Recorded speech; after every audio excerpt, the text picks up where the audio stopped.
అందులోనూ క్యాసినో, ఇంకా అందరు ఎలా భయపడతారు. అక్కడ 2 వేరియంట్స్ కదా మేడం, మొత్తం డిఫరెంట్. అక్కడ ఇక్కడ 2 విధాలు వాస్తవం. కాకపోతే ఇది మనం బ్యాలెన్స్ ఎలా చేసుకుంటూ వచ్చామంటే, నేను ఏంటిది మరి నాకైతే చాలా కోపం. మీరు నమ్మండి నమ్మకపోండి, నేను లెగిస్తే పూజ చేసేదాన్ని 1 year నేను నా సిగ్నేచరే ఫోర్జరీ చేసి చక్కగా కోర్టులో వేసింది అనమాట మా సిస్టర్ జాన్ జిగిడి. ఇప్పుడు తెలుస్తుంది జాన్ జిగిడి మిమ్మల్ని ఎంత ప్రేమిస్తున్నారు అనేది ఇంత మందికి చెప్తున్నారు అరుణ గారు. అయితే అలానే ఆయన మనం తప్పు పట్టలేము. వాళ్ళది వాళ్ళు పెద్దవి, అవి మనం ఇప్పుడు మాట్లాడుకోవడానికి కూడా కరెక్ట్ కాదు. ఎందుకంటే అందులో ఏం లొసుకులు ఉన్నాయో వాళ్ళకేముందో అది మనం మాట్లాడేంత పెద్దవాళ్ళం కూడా కాదు.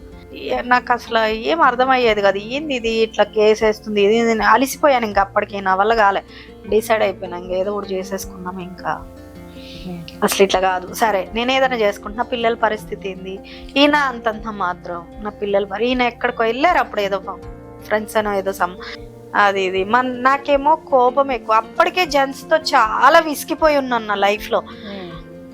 వచ్చి ఇట్లా ఎక్కడికి వెళ్ళాలమ్మా, ఏంటమ్మా అది ఇది అని అడిగితే, మేము ఇట్లా హైదరాబాద్ నుండి వచ్చామండి అది ఇది అని మాట్లాడుకుంటే, సరే మేము హైదరాబాదే, మేము డ్రాప్ చేస్తాము. నేను ఎవరో తెలీదు, 4 లక్షలు ఇస్తున్నాడు. మళ్ళీ ఇంకోటి ఏంటి, నాకు భయం, డాడీ అని పిలిచిన ఆయనే మిస్యూజ్ చేశాడు. ఈయనెవరు, ఎందుకు ఇస్తున్నాడు 4 లక్షలు, ఏం అవసరం, దీన్ని మళ్ళీ తిరిగిస్తానో ఇయ్యలేనో, మళ్ళీ ఏంటి పొజిషన్ అనేసి అంటే, ఇగో 4 లక్షలు అమ్మా, ముందు ఇది చూసుకో, తర్వాత ఏందన్నది మనం ప్లాన్ చేద్దాం, ముందు నీ పీకల మీద ఉన్నాయి తీసుకో, మనం ఏందన్నది ప్లాన్ చేద్దాం అనేసి ఆయన అన్నారు. ఈ 4 లక్షలు నేను మళ్ళీ మీకు రిటర్న్ ఇవ్వలేను, డైరెక్ట్ చెప్పి, నువ్వు ఉన్నదే కదా, మరి నేను అవి ఇస్తానా ఇవ్వనా ఏం తెలియదు, నాకు వర్క్ ఏం లేదు, ఈ 4 లక్షలు ఇస్తానో ఇవ్వనో నాకు తెలియదు అంకుల్, మరి ఏంది పొజిషన్ అంటే, పిచ్చి పిల్లవా నువ్వేమన్నా, నాకు కూతురులాగా, నాకు 2 కొడుకులు, నాకు కూతురులాగా అనుకుంటామ్మా నిన్ను, తీసుకో. ఆ ఆంటీకి ఒక్క పూజలు చేయడం, ఒక 100 మంది వచ్చినా వంట చేసి పెట్టేస్తుంది ఆంటీ, అంతే తెలుసా ఆంటీకి. అంతేగాని ఈ డబ్బులు ఏంది, ఈ కథ ఏంది, ఇవేం తెలియదు ఆమెకి. అంకుల్ తెచ్చివ్వాలి, తినాలి, ఉండాలి, ఇట్లే ఉంటుండే. సరే సరే ఏమో ఎటు పోయి ఎటు వచ్చిందో 4 లక్షలు అయితే తీసుకున్నా. తీసుకొని ఫస్ట్ ఇంటికి వచ్చా. అందులో కూడా 1.5 లక్షలు నేను ఇంటికి కట్టాలి, నోటీస్ వచ్చింది. నేను అది ఎప్పుడు ఆలోచించలే, ఈ నోటీస్ గురించి లేదు నా మైండ్ లో. మెయిన్ రాజేందర్ సింగ్ అనేసి ఆయన చాలా టార్చర్ ఉంటుండే. మా బాబు కుక్కని తీసుకొని వస్తుండే మా ఇంటికి, మా పిల్లలు భయపడిపోతుండే. ఫస్ట్ ఆయన దగ్గరికి వెళ్ళి, నీ 1.5 లక్షలు ఇవ్వాలి కదా, ఇదిగో తీసుకో, నాకు అవసరం లేదు, నీ డబ్బులు వద్దు, నువ్వు వద్దు అనేసి ఏదో నా డబ్బులా తీసుకుపోయి మొక్కం మీద కొట్టేసి వచ్చిన. అట్లా ఈ 4 లక్షలు అయిపోయినాయి, ఇచ్చేసిన.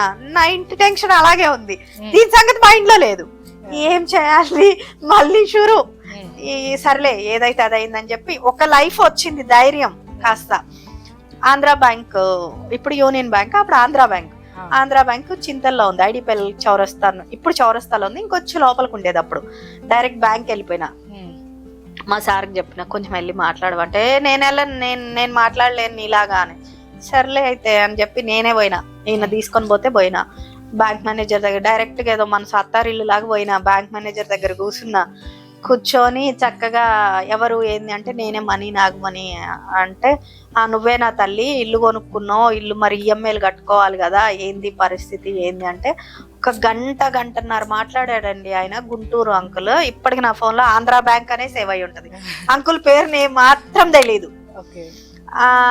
అయితే ఇట్లా ఇల్లు కొనుక్కొని ఇట్లా చేసుకోవడం కరెక్టేనా అమ్మా, ఇది కరెక్టేనా అంటే, ఏం చేయాలి అంకుల్, నా పరిస్థితి ఇది అనేసి నేను చెప్తే, సరే ఇప్పుడు ఏం చేద్దాం అనుకుంటున్నావు అంటే, ఏమో నాకేం తెలియట్లేదు అంకుల్, 60,000 ఉంటే చూడు, కానీ అది ఎందుకు ఈఎంఐ కాదు, పేపర్ యాడ్ వస్తుంది అంట కదా, ఇది మీకే తెలియాలి ఈ మీడియాల గురించి. ఎందుకంటే నోటీస్ వచ్చిన తర్వాత పేపర్ యాడ్ ఇస్తారంట బ్యాంక్ వాళ్ళు, ఇల్లు పలానా కబ్జా సేల్కు ఉంది అట్లా అనేసి.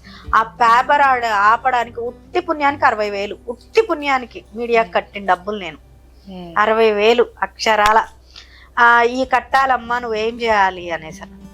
చెడులో మంచి అంటారు చూసా, అరుణ అప్పుడు నాకు ముతూఫ్ లో గోల్డ్ పెట్టాను కదా, వాళ్ళు ఫోను, మీది ఆప్షన్కి వచ్చేసింది గోల్డ్, మీరు రావాలి అని. నాకు విడిపించుకునే స్తోమత లేదు, అది విడిపించదు, కోర్టులో కేసేసింది. ఏం చేయాలి, దాన్ని ఆప్షన్కి ఎందుకు పోనివ్వాలి, దాంట్లో మనకి ఏదైనా యూజ్ అవ్వచ్చేమో కదా, మనం చేసింది మంచి పనికే కదా, పోదామని చెప్పి నేను మా సార్ని ముతూఫ్కి వెళ్ళి, సేల్ చేస్తాం సార్ దీన్ని, మేమైతే విడిపించుకోలేము, ఈ రోజు రేట్ ఎంత ఉందో కట్టి నాకేమైనా డబ్బులు వస్తే ఇవ్వండి, మీకేమైనా వచ్చేది ఉంటే నేను కట్టలేను, ఇంకా అంతే అని చెప్పేసి మాట్లాడాం. పాపం రాజేష్ గారు అని చెప్పి అబ్బాయి సేల్స్ మ్యాన్ గా ఏదో చేస్తారు. ఆ అబ్బాయి పర్సనల్ గా పాపం అక్క అక్క అని అసలు ఎందుకు పిలిచాడో కూడా తెలీదు. అక్క ఇంత నాకేందంటే అంటే ఏడుపు వచ్చేసేది బాగా ఆ టెన్షన్ కి. అక్క ఇట్లా వాళ్ళతో వచ్చావు కదా అక్క, ఏర్ మీ ఫ్రెండ్స్ అంతా, ఎందుకంటే అక్కడ బాగా నోటాడు కదా, ఆ రోజు గొడవ చేసి పెట్టాం కదా అందరయ్యి, 4 నగలు కదా, అందరూ ఏడిపించాను కదా, అందరూ నేనే ఏడిపించాను. మళ్ళీ తర్వాత ఆప్షన్ కి వచ్చి ఉంటే వాళ్ళది కూడా నేను మాట్లాడాలి కదా, అందరూ వచ్చినాయి ఆప్షన్ కి, వాళ్ళవి మాత్రం ఆపాను. ఎట్లా ఆపాను అది కూడా, మీకు డబ్బులు ఎక్కడి మేడం, నా గోల్డ్ అమ్మేశాను కదా, నా అదృష్టమో దరిద్రమో అనుకుంటాను అన్నాను. చూసారు, నేను నమ్మే దేవత ఎక్కడికి పోదంటారు. అంత గోల్డ్ అమ్మితే నాకు ఎంత వచ్చింది తెలుసా, 1,90,000 వచ్చింది ఎక్సెస్ అమౌంట్. అసలు నా గోల్డ్ పోయిన బాధ లేదు, కానీ నాకు ఆ 1,90,000 చూడగానే ఎంత సంతోషం వేసిందంటే, అమ్మయ్య నాకు ఊపిరి వచ్చింది. ఫస్ట్ నా ఇల్లుని కాపాడొచ్చు, వీళ్ళ బంగారం కాపాడొచ్చు, తర్వాత ఏదైనా ఉంటే మాట్లాడొచ్చు. వాళ్ళు నాకు కొట్లాటే కదా, నేను నీకే ఇచ్చా నువ్వే నాకు ఇవ్వాలని. సో అది ఆప్షన్ పోతే నన్ను చంపేయరా వీళ్ళు. వెంటనే ఆ గోల్డ్ కి ఇంట్రెస్ట్ ఏది ఉందో అది కట్టేసి, ఈ గోల్డ్ హోల్డ్ చేయండి, నేను వస్తా ఇడిపిస్తా అని చెప్పి ఆ గోల్డ్ కట్టి మిగతా వెంటనే బ్యాంకుకి పోయి, అంకుల్ మీరు 60,000 అన్నారు, నా దగ్గర 90,000 ఉన్నాయి, ఏం చేద్దాం అనేసాడు. ఆ 90,000 ఫస్ట్ కట్టేసేయండి. 90,000 కట్టినా ఇల్లు నిలబడింది. ఇంకేం చేయాలి, రేపేంటి, ఈ రోజు గడిచిపోయింది, రేపేంటి, చేతిలో డబ్బులు ఉండాలి కదా, రేపేంటి తెలీదు, ఏం చేయాలి, ఒక పెన్ను పేపరు తీసుకోవాలి, నేను లెక్క చెప్పాలి, మా ప్రసాద్ గారు రాయాలి, ఎవరికి ఎంత ఇవ్వాలి, వడ్డీలు వదిలేద్దాం, ఓన్లీ అసలు రాసుకుందాం.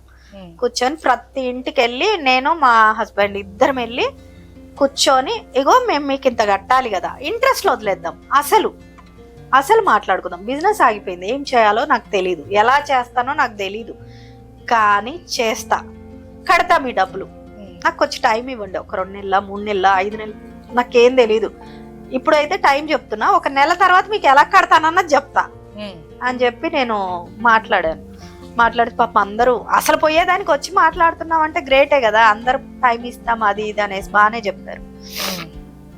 అంత అలా అలా అలా సెట్ అయిపోయింది, బానే ఉంది. కొంచెం ఇక్కడ ఏం చేసాం, కొంచెం ఇల్లీగల్ గా టేబుల్స్ వేసాం, ఇల్లు రెంట్కి తీసి అల్వాల్లో. అప్పుడు పోలీస్ కేసులు అవి అవుతాయి, కానీ మరి తప్పదు కదా, బతకాలి. ఇల్లీగల్ గా టేబుల్స్ వేసి అల్వాల్లో ఇల్లు తీసుకొని కొంచెం అలా అలా నడుస్తున్న టైంలో దేవుడు కరుణించి ఈ గవర్నమెంట్ ప్రెజర్ ఎక్కువ అయిపోయి ఇదంతా ఏమైపోయింది, ఇక్కడ 10 టేబుల్స్ ఉన్న వాళ్ళకి 2 టేబుల్స్ ఇస్తానని క్యాషినో పిలుపు వచ్చింది. ఈ లోపు నాకు మనోహర్ గౌడ్ అంకుల్ చాలా బ్యాక్ బోన్ అయిపోయాడు. ఏదైనా ఫైనాన్స్ కావాలంటే అంకుల్ డబ్బులు తీసుకోవడమే కానీ ఇచ్చేది లేదు. అప్పుడు ఎప్పుడైతే మనం ఇక్కడ ఇల్లీగల్ గా మనం టేబుల్ సైడ్ మొదలు పెట్టామో, రిటర్న్ అంకుల్ ఇగో మీ డబ్బులు ఇలా 4 లక్షలు కాస్త 9, 10 లక్షలు, 12 లక్షలు అలా వెళ్ళిపోతూనే ఉంది వ్యవహారం. సరే ఇదేదో బాగుంది. ఈ లోపు నాకు గోవాకించి కాల్స్ వచ్చినాయి, ఇట్లా మీ టేబుల్స్ ని అక్కడ కన్వే చేస్తున్నాం, మీ క్లయింట్స్ బాగున్నారు, ఫోన్ వచ్చింది, ఇట్లా 2 సబ్సిడీ కింద మీకు 2 ఇస్తున్నామంటే మళ్ళీ దానికి అమౌంట్ కట్టాలి. 60-70 లక్షలు దాకా కట్టాల్సి వస్తుంది. కోట్ల రూపాయలు 60-70 లక్షలు అంటే తక్కువ అమౌంట్ వాళ్ళకి. నాకు ఇంకేమన్నా ఉంది, ఇక్కడ లక్షలకే తనుకుంటుంటే అక్కడ 60, ఇది మనతో అయ్యే పని కాదులే. సరే ఏం చేద్దాం, ఏదన్నా తెలివిగా కొద్దిగా ఏదన్నా ₹1 వెనకేసుకునే ఆలోచన, ఎవరికన్నా సేల్ చేద్దాం. ఈ ఫీల్డ్ లో ఉన్నోళ్ళు ఉన్నారు కదా, ఇంకా నాకే కాదు మొత్తం 670 మంది ఉన్నారండి క్లబ్స్ లో. హైదరాబాద్ లో 670 మంది మాలా బిజినెస్ చేసే వాళ్ళల్లో 12 మందికే అవకాశం వచ్చింది. అందులో నాది 2nd ర్యాంక్. క్లయింట్స్ అంతమంది ఎక్కువ ఉండే అదృష్టం అనుకోవాలి ఇంకా అది చెప్పాలంటే. సరే బానే ఉంది, మరి దీన్ని తీసుకునే వాళ్ళు కూడా ఉంటారు కదా. ఇప్పుడు ఇది వచ్చింది నాకంటే, నాలా బిజినెస్ చేసే వాళ్ళకి మనం ఇయ్యొచ్చు కదా అనేసి నాది తెలివి ఆలోచన అనమాట.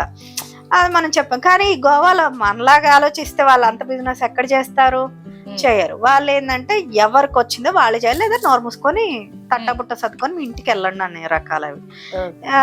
ఇప్పుడుకైనా మనం ఏదైనా సేల్ చేయాలంటే ఒక్కటి చేస్తే కాదు, కంప్లీట్ తీసేసి మీరు ఆ ఫీల్డ్ లో నుండి బయటకు రావాలి. అంటే ఇప్పుడు మనకి 2 సబ్సిడీ టేబుల్స్ ఉన్నాయి, ఆ 2 తీసేయాలి. తీసేస్తే అప్పుడు సబ్సిడీ మనకు కావాలంటే తీసుకోవాలి, లేదంటే నీ 2 ఇవ్వరు వాళ్ళు. ఓకే, గవర్నమెంట్ ఒక అవకాశం ఇచ్చింది, డబ్బులు మేము ఇవ్వలేము, సో ఇక్కడ మేము మిమ్మల్ని రిఫర్ చేసాము, మీరు దాన్ని ఈ లాస్ ని, ఇక్కడ జరిగిన లాస్ ని అక్కడ యూటిలైజ్ చేసుకోండి అని అన్నారు. బట్ అది మనం చేయాలంటే 60 లక్షలు అయితే మనకు కావాలి కదా, పర్ టేబుల్ 60 లక్షలు. ఓకే, కావాలి. సో అది మామూలుగా అయితే 3 CR 4 CR అప్పట్లో తక్కువ ఉంటుండే, 4 CR అంటే కూడా తక్కువే, అంత ఎక్కువ అమౌంట్ ఉంటది అక్కడ. గోవా బిజినెస్ అంటే అసలు అది ఎంత పెద్ద మార్కెట్ అన్నది అందరికీ తెలుసు. అయితే ఈయన ఇది మనతో అయ్యే పని కాదనేసి ఈయన ఇట్లా సేల్ చేద్దామన్న ఐడియా నాకు ఉంది. సో మనం చెప్పాం వాళ్ళకి వీళ్ళకి, మనం చెప్తే సో లేదు లేదు అది కూడా అక్కడ దాకా మనం కనుక్కుంటాం కదా ఒక ఆలోచన రాగానే, వాళ్ళు అట్లా లేదు, వాడితే మీరే వాడాలి, మీ మీదే అగ్రిమెంట్ అవ్వాలి.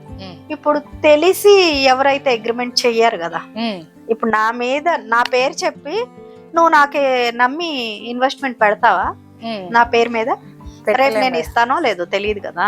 లీగలైజర్ మొత్తం అక్కడ ఉంటుంది, నా పేరు సేవ్ అయ్యి ఉంటది అక్కడ, నువ్వు ఎలా నాకు డబ్బులు పెడతావు? అట్లా ఎవరు బెటర్ కదా, అట్లా ఎవ్వరు యాక్సెప్ట్ చేయలేదు, మేము పెట్టం అనేసి. సరే ఇంకా మనం వదిలేసుకుందాం అన్న ఫిక్స్ టైంలో నేను అంకుల్ తో మాట్లాడాను, ఇట్లా ఉంది పొజిషన్ అంటే. లేదు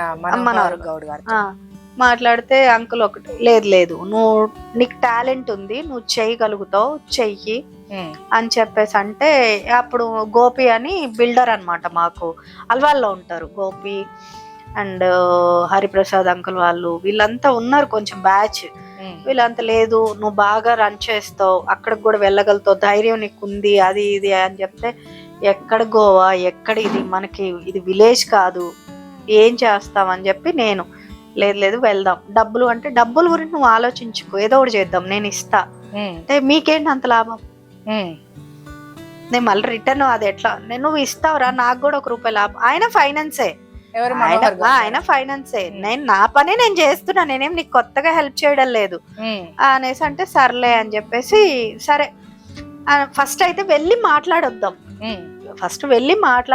అని చెప్పి వెళ్ళినాం. ఫస్ట్ టైం ఫ్లైట్ ఎక్కడం నేను అసలు మర్చిపోలేను, భయానికి ఫ్లైట్ కూడా మిస్ అయిపోయాను నేను. వీళ్ళందరూ ముందు వెళ్ళిపోయారు, నేను వెళ్ళాలి వెనుక, ఫ్లైట్ మిస్ అయ్యాను.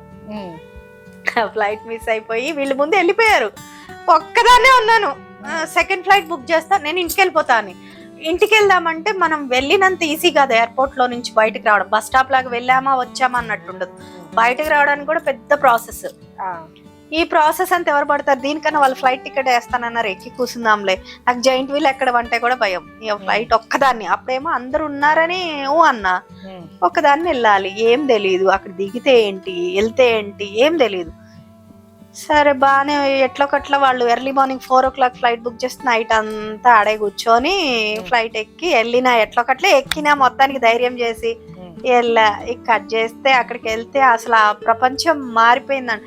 ఇక్కడేమో అసలు మనకి ఏం లేని పొజిషన్, అక్కడికి వెళ్తే ఏదో విఐపి ట్రీట్మెంట్, అంటే బిజినెస్ కి వచ్చాం కదా, వాళ్ళే కార్ పెట్టి, వాళ్ళే ఇన్విటేషన్స్, వాళ్ళే అంతా, ఇదేంది ఇలా ఉంది, మనకేమో అక్కడ అలా ఉంది, ఇక్కడేమో ఇలా ఉంది అనేది. సరే వెళ్ళినాం, మనకి తెలిసిన పని, అక్కడ లోపలంతా మళ్ళీ కామన్, మనకి ఇక్కడ ఏం చేసామో అక్కడ అదే, కాకపోతే కొంచెం పెద్దగా. ఇక్కడేమో మన ల్యాండ్ లో, అక్కడేమో బోట్ లో. ల్యాండ్ కెసినో కాదు, అక్కడ ల్యాండ్ కెసినో ఇల్లీగల్, బోట్స్ మన స్క్రూస్ వచ్చేసి లీగలైజ్డ్, మొత్తం లీగల్, కంప్లీట్ ఇంటర్నేషనల్ బిజినెస్ అది కంప్లీట్ గా. దీనికి కూడా అగ్రిమెంట్ అన్నిట్లాగా ఎలాగా అగ్రిమెంట్స్ ఉంటాయి, అండ్ మాకు ఒక ఐడి ఉంటుంది, లోపలికి వెళ్ళాలన్నా రావాలన్నా ఆధార్ కార్డులు ఆధార్ లేనిదే అసలు పని నడవదు. మొత్తం హిస్టరీ మొత్తం మాకు ఒక్క నెంబర్ కొడితే మా హిస్టరీ మొత్తం ప్రొఫైల్ తో వస్తది, అంత ఫుల్ సెక్యూరిటీ. బిజినెస్ చేశారనే దాన్ని బట్టి సెకండ్ పొజిషన్ లో ఉన్నట్టు తెలుసు వాళ్ళకి, మొత్తం వస్తుంది అనమాట, అందులో మంచిగా వస్తుంది, ఒక ఆధార్ కొట్టగానే ఈ బిజినెస్ లో అది వస్తుంది. సరే బానే ఉంది, వెళ్ళినాం, బానే అంత మంచి మాట్లాడాము అక్కడ. అసలు నేనేం అంత మాట్లాడతానని అనుకోలే, అంటే నాకు మెయిన్ ఏంటంటే మీకు ఏ లాంగ్వేజ్ వస్తుందో దాంట్లో కంఫర్ట్ గా మాట్లాడండి, ఇక్కడ ప్రతి లాంగ్వేజ్ కి ట్రాన్స్ఫర్ చెప్పే వాళ్ళు ఉన్నారు అని అంటే వెళ్ళినాం. మనకున్న గ్రిప్, బిజినెస్ అంటే ఒక అనుభవం వస్తుంది ఆటోమేటిక్ గా, ఉన్న వరకు చక్కగా మాట్లాడినాం, వాళ్ళకి నచ్చింది, రైట్ మాట్లాడుకున్నాం. అంతా బిజినెస్ బానే ఉంది, మాట్లాడుకున్నాం. డబ్బులు ఒక్కొక్కటి 20 లక్షలు 2 టేబుల్స్ కి. ఓకే. ఎలా కట్టాలి తెలియదు. 60 లక్షలు అంకుల్ గారు అరేంజ్ చేసి అక్కడే అమౌంట్ కట్టారు. ఇంకా 60 ఏం చేసాం అనుకున్నాం, మీరు పెట్టొద్దు అంకుల్, ఎందుకు మళ్ళీ రిస్క్, ఏమైతుందో ఏమో, కొత్త ప్లేస్ కదా మాకు కూడా తెలియదు. నా మీద అంటే సరే ఏదో ఒకటి చేయొచ్చు, అది మనకు తెలియని ఏరియా. ఇంకోటి ఏంటంటే గోవా అంటే భయం, కొంచెం మాఫియా అలా ఇలా ఉంటుంది అనేసి కొంచెం అప్పటికే అపోహలు బాగా. ఇప్పుడంటే గోవా అంటే ప్రతి ఒక్కళ్ళం వెళ్ళిపోతున్నాం, మేము వెళ్ళిన టైం కొంచెం భయమే. మనోళ్ళు చాలా తక్కువ, ఫారినర్స్ ఎక్కువ, కొంచెం మాఫియా ఉంటుంది ఇట్లా అంతా అంటుండే అపోహలు. మేము కూడా అదే అపోహలో ఉండేవాళ్ళం. అమ్మో ఇది మనకు కాదులే, ఏదో అంటారు చూడు అందం ద్రాక్ష పులుపు అంటారు కదా, సేమ్ అలా ఉండేది అనమాట. అది మనం వెళ్ళాం కాబట్టి ఇది భయం. ఆ భయం అనే ఒక ముసుగులో మన అందరం ఉండిపోయాం అన్నట్లు. సరే వెళ్ళినాం, డబ్బులు పెట్టినాం, బాగానే ఉంది. టేబుల్స్ సరే 60 పెట్టినాం. ఏంటి వాళ్ళతో నేను మాట్లాడాను, మేము 120 అయితే అట్ ఎ టైం పే చేయలేం, మీరెవరో మాకు తెలియదు, మీరు ఫోన్ చేశారు మేము వచ్చాం, మా గవర్నమెంట్ చూసి మేము వచ్చాం. కానీ అదొకటి అనుకోవాలి, అంత ధైర్యంగా మాట్లాడే ధైర్యం కూడా రావాలంటారు చూసారా, అది నాకు మరి ఆ టైం బి నా ఎక్కడి నుంచి వస్తుందో ఆ ధైర్యం నాకు కూడా తెలియదు. కానీ అంత మందిలో స్టాండ్ తీసుకొని మాట్లాడాం మేము. అందరి వైపు, నా ఒక్కదాని వైపే కాదు, అందరి వైపు ఎవరిమైనా హాఫ్ అమౌంట్ కడతాం, మీరేంటో మాకు తెలీదు. మేము చేసే బిజినెస్ లో ఇప్పుడు టర్న్ ఓవర్ బై సపోజ్ ఒక 50% చేసాం, 20% మీరు జమేసుకోండి, 30% మా ఎర్నింగ్ కి, మా ఖర్చులు ఏవైతే ఉన్నాయో వాటికి ఇచ్చేసేయండి. అలా అలా మీది మీకు జమేసేస్తాం, మీరు అప్పుడే అగ్రిమెంట్ చేయండి, అప్పటిదాకా అగ్రిమెంట్ చేయొద్దు, జస్ట్ మాకు ఒక ఎన్ఓసి లాగా ఇవ్వండి. ఈ 12 మెంబర్స్ ఎవరైతే 12 మెంబర్స్ సెలెక్ట్ అయ్యారో గోవా సబ్సిడీకి, వాళ్ళందరికీ మీరు స్టాండ్ తీసుకున్నా. నేనేం మాట్లాడి వీళ్ళు కూడా బాగుంది బాగుందని వీళ్ళు నాకు సపోర్ట్ చేశారు. అందరికి సేమ్ టెన్షనే కదా, అందరం ఉన్నోళ్ళు అంటే ఒకళ్ళు ఇద్దరు పెడతారు కదా. అందరికి 12 మెంబర్స్ కి 2 ఏనా లేకపోతే టేబుల్స్ అంటే కొందరికి ఎక్కువ ఉన్నాయి, కొందరికి తక్కువ వచ్చినాయి, ఒక్కొక్కరికి ఒక్కటే వచ్చింది, కొందరికి 4-5 వచ్చినాయి. అట్లా వాళ్ళ బిజినెస్ టర్న్ ఓవర్ ను బట్టి ఇచ్చారనమాట. మాకేందంటే 2 ఇచ్చారు, నాకైతే 2. హైయెస్ట్ అంటే మేడం టేబుల్స్ 4-5 ఇలా ఆ టైంలో ఇచ్చినవా? ఆ టైంలో 8 ఇచ్చారు. హైయెస్ట్ 8 ఇచ్చారు. లక్కీ అనేసి ఆయన పేరు, లక్కీ, ఎయిర్పోర్ట్ లో పనిచేస్తుండే ఆయన, లక్ష్మణ్ నారాయణ లక్కీ అంటారు ఆయన్ని. సో ఆయన ఆ టైంలో ఆయనకు వచ్చినాయి 8 టేబుల్స్. ఆయనకు ఒక్కరికే వచ్చినాయి. ఆయన కొంచెం మంచి సెటిల్డ్ పార్టీ, కొంచెం మంచి జాబ్, వాళ్ళ వైఫ్ జాబ్, అందరూ బాగుంటుండే, వాళ్ళ పిల్లలు అంతా సెటిల్డ్ ఉంటుండే. ఇది జస్ట్ ఫన్ గా చేస్తున్న ఆయనకి అదృష్టం వరించింది. మనమేమో బతకడానికి చేసాం. అట్లా వాళ్ళది వేరు మనది వేరు, కంప్లీట్ స్టోరీ. ఆ టైంలో ఇంకా స్టాండ్ తీసుకుంటే ఇదేదో బాగానే ఉంది, అందరు నాకు కొంచెం సపోర్ట్ గా, అందరూ ఒక ఇదిగా మాట్లాడడం కూడా గ్రేటే కదా, అందరు సపోర్ట్ గా ఇది బాగుంది అనేసి ఇంకా అలా మాట్లాడుకొని జస్ట్ ఎన్ఓసి ఒక్కటే తీసుకొని వర్క్ స్టార్ట్ చేసినాం. తిరిగి ఎప్పుడు మేడం ఏ ఇయర్ లో ఇది వర్క్ స్టార్ట్ చేసింది? 2018 అండి. 16, 17 మంచి టెన్షన్స్ టైమ్, 17 పోదాం అనుకున్న టైమ్, 18 ఫుల్, 18, 19 తిరిగి చూసుకోలేదు. ఎంత వచ్చేసరికి కరోనా వచ్చింది. మీరందరు చాలా రెస్టింగ్ లో ఉన్నారు కరోనా టైంలో, మేము మంచి పీక్స్ లో ఉన్నాం. కరోనా టైం మాకు అక్కడ లాక్డౌన్ లేదు, మాకు అస్సలు లాక్డౌన్ లేదు. కరోనా ట్రావెలింగ్ కి ఇబ్బంది ఏం జరగలేదు, మంచి ఫ్లైట్ లో వెళ్తున్నాం తెలుసా మీకు. నేను తిరుపతి కూడా వెళ్ళాను తెలుసా మీకు, 2 times గుండు కూడా కొట్టించాను నేను తిరుపతిలో. కరోనాలో దర్శనం అయిన దర్శనం నా జీవితంలో ఇంకా అవ్వదు, నేను బతుకుండగా అంత దర్శనం అవ్వదు. స్వామివారి దగ్గరికి వెళ్ళి అంత సేపు ఆగాం, మళ్ళీ 1 hour దేవుడి ముందు నుంచొని చూసాం. ఆ కింద విగ్రహాలు ఉంటాయి చూసాం, అవన్నీ నేను క్లీన్ గా చూసింది ఆ టైంలోనే చూడు. కానీ చాలా అంటే చాలా మంచి అనుభవాలు కరోనాలో. ఇది మన ఈ గోవా బిజినెస్ 2 years లో మళ్ళీ ఇప్పుడు టేబుల్ కి ఆల్రెడీ ఒక టేబుల్ కే కదా మనం పే చేసింది. మీరు కట్ చేస్తే 2 years టైం నేను తీసుకోలేదు, 6 months 8 months లో నేను 8 tables చేసుకున్నాను ఒక్కదాన్ని. 1-2 ఉంటాయో లేవో నాకు తెలియని టైం ని నేను 8 tables చేశాను. ఎలా? ఎంత? 6 months లో 8 months అనుకో. 8 months లో బిగ్ డాడీలో 2, మెజెస్టిక్ ఫ్రైడ్ లో 4, ప్రైడ్ లో 2, డెల్టన్ లో 1, అలా వచ్చినాయి 9 బోట్స్. ఇవి బోట్స్, వాటి నేమ్స్ ఇవి మొత్తం స్క్రూస్. సో మొత్తం బోట్లే, మనకి నేమ్స్ మాత్రం ఈ కంపెనీలు అన్నమాట. అలా అసలు ఒక రేంజ్ లో అన్నమాట. ఇప్పటికే ఉన్నాయా still 8 ఉన్నాయి 8 టేబుల్స్ ఉన్నాయి. అది అంత ఎప్పుడు లీగలే కాబట్టి ఇంకా పెంచే ఇంకా ఛాన్స్ పెంచుకునేదే గాని, కాకపోతే ఇప్పటికి ఇంక ఇవి ఆపేస్తాను. నా టైంకి ఇది ఓకే. ఈ కొద్దిగా పోయిన తర్వాత మా పిల్లలు, మా సెకండ్ బాబు దీన్ని టేక్ ఓవర్ చేస్తారన్నమాట. ఆ టాలెంట్ ట్రైనింగ్ ఇస్తున్నారు అంటే నేనేం ట్రైనింగ్ ఇవ్వవసరం లే. ఆయన చాలా టాలెంటెడ్, ఆయనే చూసుకుంటాడు ఆ టైంకి. ఇప్పుడు జస్ట్ మీరు వెళ్ళి చూస్తేనే కదా మేడం ఐడియా వచ్చింది. వాళ్ళు కూడా వెళ్ళి లైక్ వారసత్వం కింద ఇదే టేబుల్స్ కొనసాగుతాయా? ఇంకా అది నాకు అది ఆయన పెంచుకోవాలి. ఇప్పుడు మనం ఇది ఇస్తున్నాము, నాకైతే అది కూడా ఇవ్వకుండా నేను పెంచుకున్నా కదా, ఇప్పుడు ఆయనకి నేను అది ఇస్తున్నా కనీసం. ఇంకా ఐడియా ఉండాలి కదా మ్యామ్. ఇంట్రెస్ట్ లేని మనం కూడా ఏది చేయలేము కదా. ఆయనకి జాబ్ చేసే ఇంట్రెస్ట్ అయితే లేదండి. ఆయన మొత్తం నేనే, యాటిట్యూడ్ అంతా. మా సెకండ్ బాబు సాయి మనోజ్, ఆయన మొత్తం ఇంకా నేనే. ఎంతటి వాళ్ళనైనా ఇట్లా చెయ్యేసి మాట్లాడుకొని వచ్చే రకం ఆయన. ఓకే. సో ఆయనకు ఆ టాలెంట్ ఉంది. మా నలుగురిలో కల్లా ఆయనకే ఉంది ఆ టాలెంట్.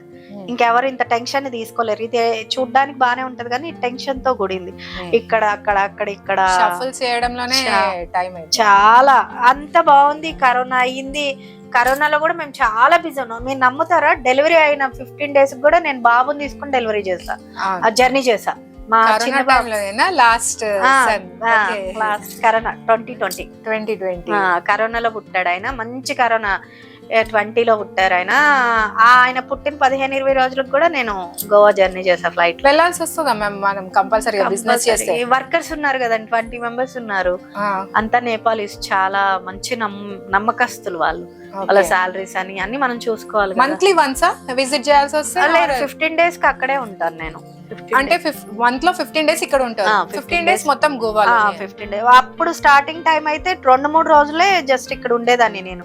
30 days అక్కడే. కానీ మా పిల్లలు ఆ టైంలో చాలా సపోర్ట్, మా హస్బెండ్ చాలా సపోర్ట్ ఇచ్చిన నాకు. నేను ఉండను, నా టైం అంతా మీతో గడపలేను అంటే, పర్లేదమ్మా మేము మేనేజ్ చేసుకుంటాం, నువ్వు అయితే హ్యాపీగా వెళ్ళిరా, ఇల్లంతా మేము చూసుకుంటాం. ఎందుకంటే అసలు ఇల్లు అమ్మేస్తామన్న స్టేజ్ నుండి స్టిల్ నా ఈ రోజు ఈ క్షణంలో, మేము అప్పుడు కింద ఫ్లోర్ లో ఉండేవాళ్ళం, G+1 మేము కొనుక్కున్నది. ఓకే. ఇల్లు అమ్మేస్తామన్న వాళ్ళం ఈ రోజు లోన్ క్లోజ్ చేసి పైన కట్టుకున్నాం. ఓకే. అలా అయ్యింది ఈ జర్నీ ఇక్కడ దాకా. ఇంత చేసాం.